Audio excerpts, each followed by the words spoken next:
Set nearly 1,000 years before the events in the Elder Scrolls IV Oblivion and the Elder Scrolls V Skyrim, the Elder Scrolls Online lets you take part in the stories set within the compelling history and deep lore of the Elder Scrolls franchise. Designed to be played exactly the way you want to play, you can start wherever you like. With no level restrictions and no subscription required, this massive world is yours to explore, alone or with friends. Choose a favorite location or storyline and jump in. From the capital cities of the Three Alliances to the magical Somerset Isles, from the Khajiit territory of Elsewhere to Morrowind, the home of the Dark Elves, from frozen Skyrim in the north to the endless swamps of Blackmarsh, adventure is everywhere. Options for creating and personalizing characters in the Elder Scrolls Online are almost without limit. With access to a multitude of adventures all across the width and breadth of Tamriel, and the freedom to play wherever and however you like, it's time to begin your Elder Scrolls story. Are you ready to forge your own legend? Greetings, everyone. Welcome to the show. I know you're all excited to see the amazing things we have coming up this year, but before we get started, I'd like to take a minute and just talk about the video you just saw. It was a brief description of some of the basic systems of ESO, but the game itself is so much more than that. And I really mean it. ESO is just as much a virtual world as it is a game. As over 20 million of you know, it's part of your lives. Over the last 2 years, we know that so many of you found some temporary respite from the world by spending time in Tamriel. We're so proud and so humbled to help, even in this small way. Everyone at ZeniMax Online is continually reminded that we make the game, but you make it awesome. That's why I want to take a minute to welcome you. Those of you who have been with us from the beginning, those of you who have joined us recently, and the many new players who are looking for a new fantasy virtual world to call home. Welcome to you all. Those new to the game will quickly find that ESO's greatest strength is providing so many different ways to live your virtual life in Tamriel. Solo, group co-op, PvP, crafting, decorating your home, chatting with friends, it's all there. We've got a ton of new things to share with you in today's show. For starters, this year-long adventure will be a return to our storytelling roots. Instead of another Daedric invasion story, 2022 will feature a tale of political intrigue and subterfuge unfolding in a location you have never seen before in an Elder Scrolls game. Ever. And with that, I'd like to turn it over to my good friend Pete Hines, who is on set and ready to go.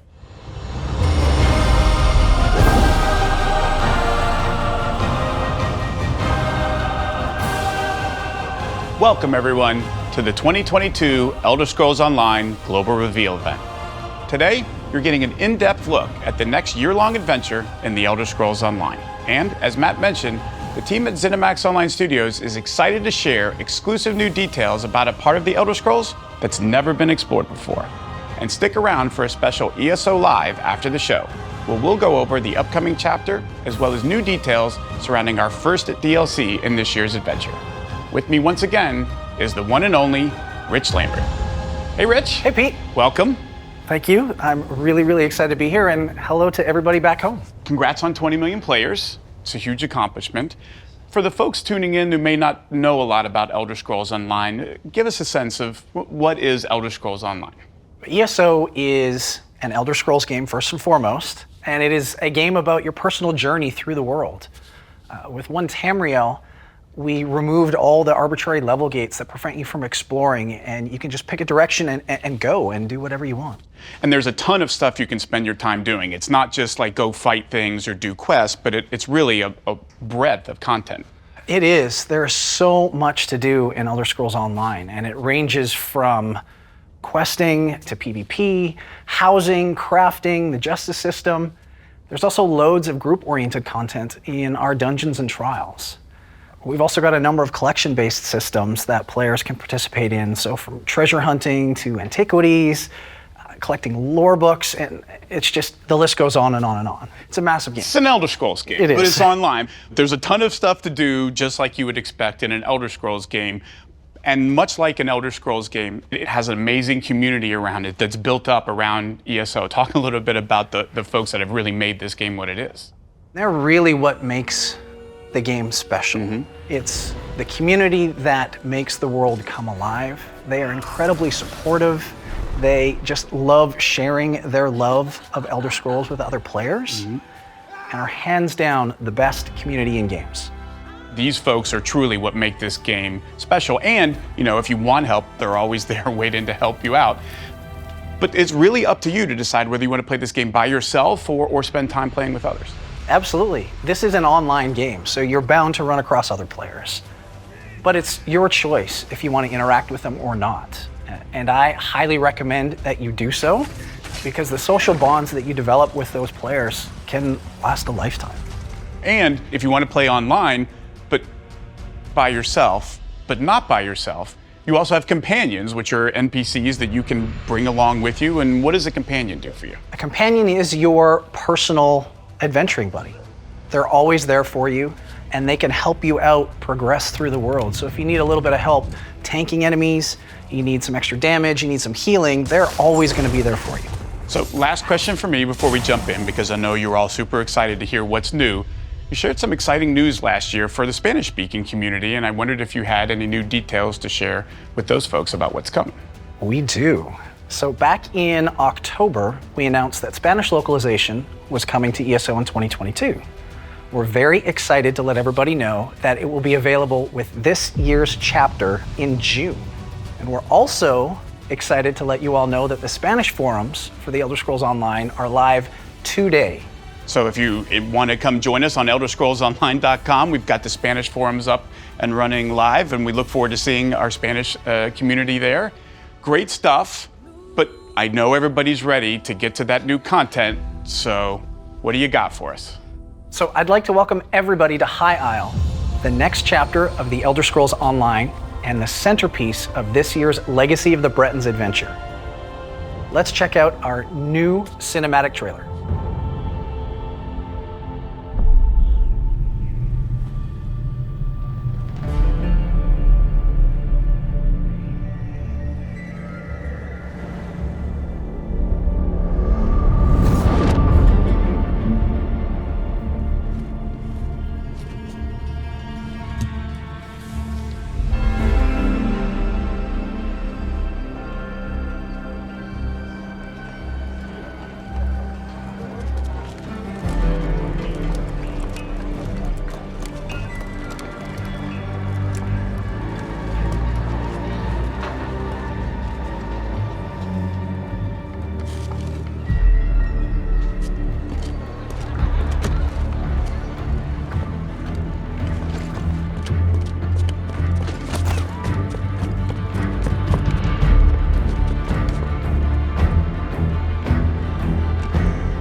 we just got our first look at the Elder Scrolls Online High Isle. Rich, give us a little background on this year's adventure. This year's adventure is called Legacy of the Bretons, and our focus is on exploring Breton lore and culture. It's a story that's being told over 4 major updates this year, and as Matt said earlier, we're kind of going back to our roots in terms of storytelling. This is going to feel like a classic Elder Scrolls game. The Bretons are this traditional medieval feudal society with knights, noble houses, and of course all the politics that surround that. Politics. Our fans love politics, Rich. Especially in the Elder Scrolls, at least. So for those familiar with Tamriel in the second area, or maybe not, talk a little bit about the Three Banners War and where it's left Tamriel. Sure, so the Three Banners War is currently raging throughout Tamriel, and it has left the land fractured, with all the factions vying for power over Cyrodiil and the Imperial City. And this year-long story is focused on a dream to end that war. It's gonna be an adventure. It's always an adventure. Now, High Isle is a spot that most fans are not going to be familiar with. It's a bit of an unknown. It is. It is a location that's never been explored before in an Elder Scrolls game. High Isle is one of the 4 islands in the Systres Archipelago, which is an island chain located far to the southwest of Daggerfall and northwest of Somerset, and has only ever been documented by a single map in Redguard.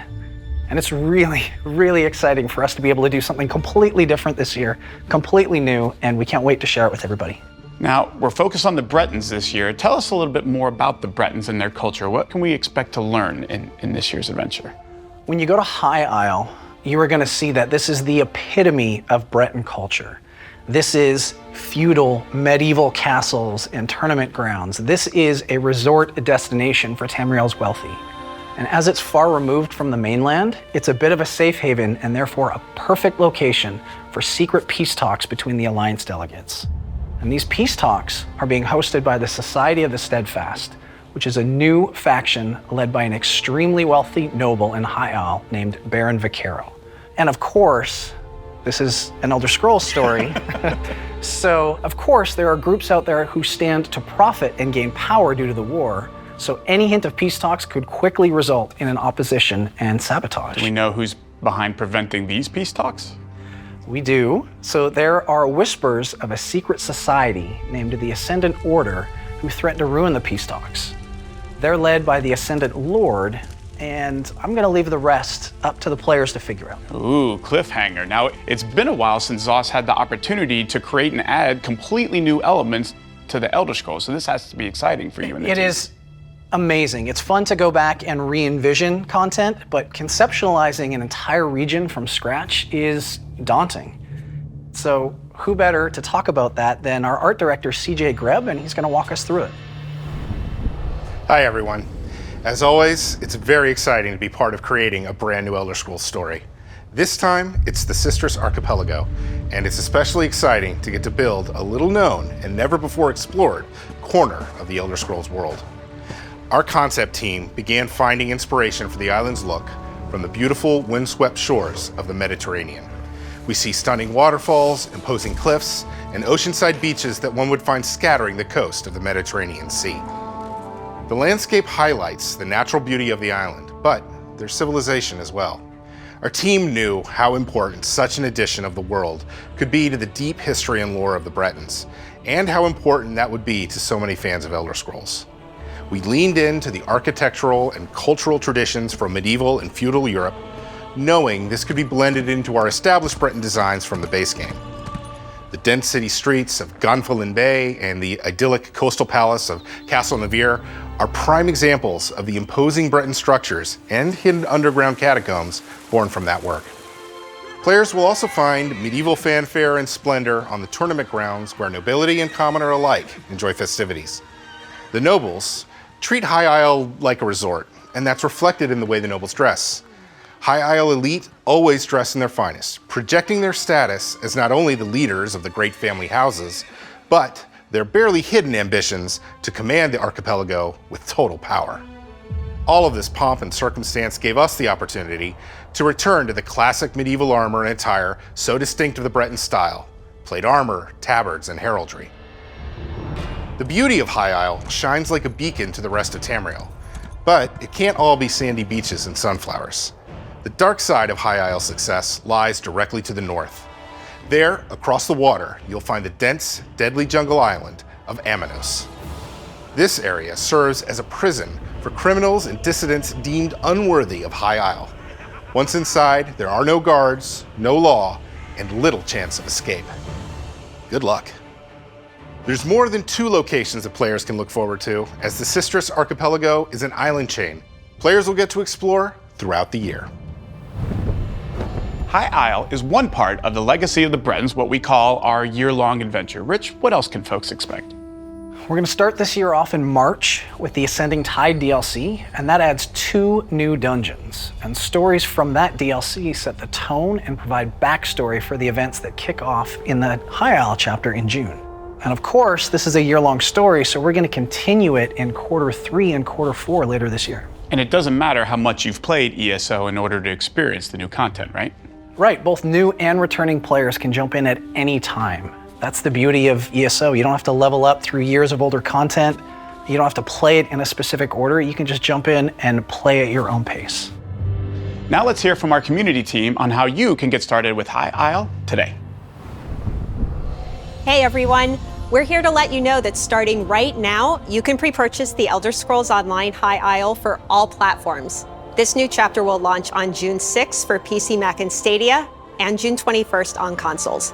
And just as a reminder, ESO is available on Xbox Series X and S and PlayStation 5, which features 4K high fidelity and 60 FPS performance modes. If you already own the game, you can get this version as a free upgrade. As for High Isle, you can pre-purchase by visiting elderscrollsonline.com or one of many online retailers.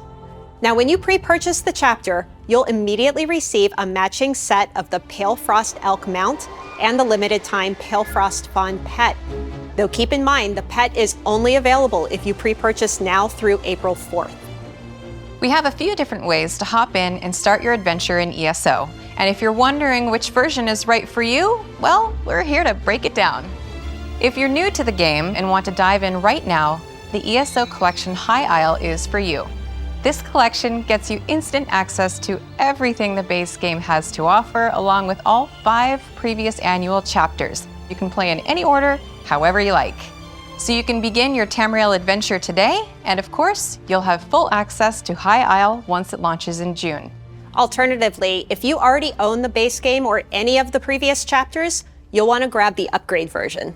We also have collector's editions available that are great for new and existing players alike. These editions contain even more bonus items that will be available when High Isle launches, like a brand new mount type and an epic armor outfit style.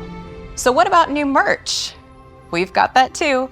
If you want to get your hands on some sweet High Isle merch, we have brand new items available for pre-purchase on the Bethesda Gear store, like this Ascendant Lord statue, new High Isle t-shirt, key art lithograph, and more.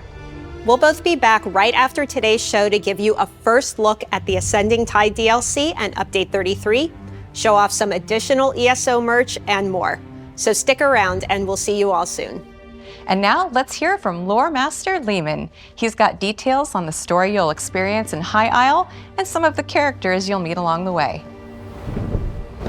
Hey gang, I am so psyched to be part of the team bringing a brand new story and new setting to the world of Elder Scrolls. Exploring the legacy of the Bretons provided us with a great opportunity to dig into the history, the culture, and the geography of Western Tamriel. While the Systres Archipelago has gone unexplored until now, every aspect of its history and culture has roots in the lore of Tamriel. And we have had a blast taking the Bretons out to sea and building High Isle into something familiar, but also profoundly unique. To begin, let's touch on who the Bretons are. They're a fascinating race with a really complex history that hasn't really been touched on in previous Elder Scrolls adventures. The Bretons are a hybrid race, the descendants of both humans and elves, which gives them a unique perspective on Nirn's oldest feud, the conflict between men and Mer. It's a lot more than just knights in shining armor. One of the most distinctive parts of Breton culture is how it's organized. High Isle is an openly feudal society that has a lot in common with the European-style feudalism we see in the mid to late Middle Ages. Peasants and sailors labor at the bottom, while nobles engage in an endless dance of palace intrigues, political marriages, and shifting alliances at the top. In the throne rooms of High Rock and the Sisters' Isles, ruthlessness can be a virtue, so watch your back. It's not all sinister plotting and knives in the dark, though. The high romance of Arthurian legend has a place here, too. Many Breton nobles are stuck navigating court conspiracies, sure, but others, the shining knights of old, set out on grand quests for adventure and glory. And there's plenty of glory to be found in the wilds of High Isle and Amanos. You won't do it alone, though. A few of our favorite ESO characters from High Rock and elsewhere are returning to lend a hand. Jakarn, professional thief and raconteur, and Captain Zaji, the Khajiit captain of the Perfect Pounce, will both help you untangle the plots of the Ascendant Order. The Zealots of the Ascendant Order are the chief antagonists here in the Sisters. These well-armed fanatics want to bring about a new utopia without crowns or thrones, and they're willing to kill as many people as necessary to make that happen. You'll definitely want to keep an eye out for their leaders too, the Ascendant Lord and his chief lieutenant, the Ascendant Magus. These mysterious rulers may have influence that runs deep in the Sisters' Isles. High Isle is packed full of intrigue, adventure, and exciting Breton lore. I can't wait for you to visit the Sisters. You're really gonna dig it. We've discussed the upcoming story and location for our High Isle, but we have a new game system coming with this chapter as well, and I've been waiting this whole time to talk about it because it features something I love. It's a collectible card game. You're right, and we're calling this new system Tales of Tribute. It's a collectible card game that is played entirely within ESO. This is something I've always wanted to see come to ESO, and I'm super excited we're finally able to add it. So how will Tales of Tribute be integrated into the game? Like, am I playing it wherever I want? Is it certain situations? How does this work? You're generally going to be able to play it anywhere. You'll find it in taverns throughout Tamriel. You can also just go up to somebody and challenge them directly, or you can find a match in the group UI. And in addition, there is a storyline that you could advance by challenging certain NPCs throughout the world, or you can play against other players as it has its own ranking system as well. So there's a single player kind of thing, and there's also a PvP with its own ranking system. Oh, this is getting better and better. Now, how do I earn new cards, new decks? I assume there's some of both. How do I go about doing that? Yeah, so once you complete the tutorial, you unlock the 4 starter decks, and that's what gets you into playing right away. And then as you explore the world, you complete the quests, you will start to unlock and find new patron decks that add to your cards. You will also find unique individual upgraded cards as well. So there's lots of exploration tacked on top of it. So you said this CCG was different than other ones. So which one is this like? Is this a resource building game? Is this a combat game? What am I going to be doing? So this is a resource building game where you're both working towards trying to reach the victory point goal. And you can do that in a bunch of different ways. You can use the patrons themselves to curry favor, to help you advance through it. So it's all about strategy rather than combat. And essentially, we're on a race to get to a certain number of points, gather the most resources before our opponent does, right? What kind of rewards do I unlock in the game? Like, I assume I'm just not unlocking cards and decks. Do I get to unlock stuff in ESO itself? Absolutely. There are tons of different rewards in this, ranging from cosmetics, to furnishings, to gold, to crafting materials, including transmute stones, which is something players really, really want. So there's really something for everyone here. And I really want to enforce one big point when it comes to Tales of Tribute, and that is you're not going to be at a disadvantage if you're playing someone who's already unlocked all the cards, all the upgrade cards, because at the start of the game, you pick 2 decks to put into play. Your opponent picks 2 decks, they're shuffled together, and you both play from that same common deck. So it's not only balanced so that I can play somebody who's been playing forever unlocked, but I also get maybe a chance to try some cards or decks that I haven't unlocked yet. Absolutely, yep. Super cool, so excited about this, and I'm sure we got a lot more to share on this. We do, we just scratched the surface. This is a really big system. So as we get closer to PTS, we'll give a lot more detail and have a big deep dive on this. So stay tuned, we're really, really excited for it. Now, pardon my terrible pun, but I hear there's something else in the cards, like maybe a new adventuring buddy or 2 to help on quests? You are correct. So we have 2 new companions coming with High Isle. The community loved the companion system we introduced in Blackwood, so the team has been hard at work adding more. And I don't want to spoil the stories too much, but I'll give a little bit of a tease. to the two new ones. So one is named Ember, and she is a Khajiit, and the other is a Breton named Isabel. Ember grew up on the streets, so she's a little bit morally flexible, if you will. She's clever, she's a bit wild, she has a knack for magic, whereas Isabel, on the other hand, is an aspiring knight who leans towards the honorable ideal. She's not preachy, lecturing, or stiff, though. She just really wants to do right by players. It sounds amazing. Can't wait to have a new adventuring buddy as we explore the next chapter. Now, before you go, is there anything else? Yeah, there's tons more info to share with you all. I just want to thank the community. We wouldn't be able to do this without them. And I also want to take a moment to recognize the team back home. You know, everybody at home working on ESO. They're amazingly talented and passionate at what they do, and they get asked to solve impossible problems on a regular basis. It is such a treat to be able to work with this passionate group of people and get to represent them. So from both Matt and I, thank you so much, everybody, for all you do. You're amazing. Today we've discussed High Isle's interesting locations, characters, and lore. We touched on an upcoming card game system, 2 new companions, and digital rewards players can unlock when they pre-purchase the game. We also announced that ESO will be available with Spanish language support in June. Before we go, I'd like to share a few reminders. ESO High Isle is available to pre-purchase now on all platforms. New players who pre-purchase the ESO Collection High Isle will get instant access to the base game and all previous chapters, so you can start your adventures right away. And stick with us for our post-show hosted by Jess and Gina, who will talk more about the things we've discussed here, as well as the first DLC and the legacy of the Bretons adventure. Thank you for joining us. We'll see you in Tamriel.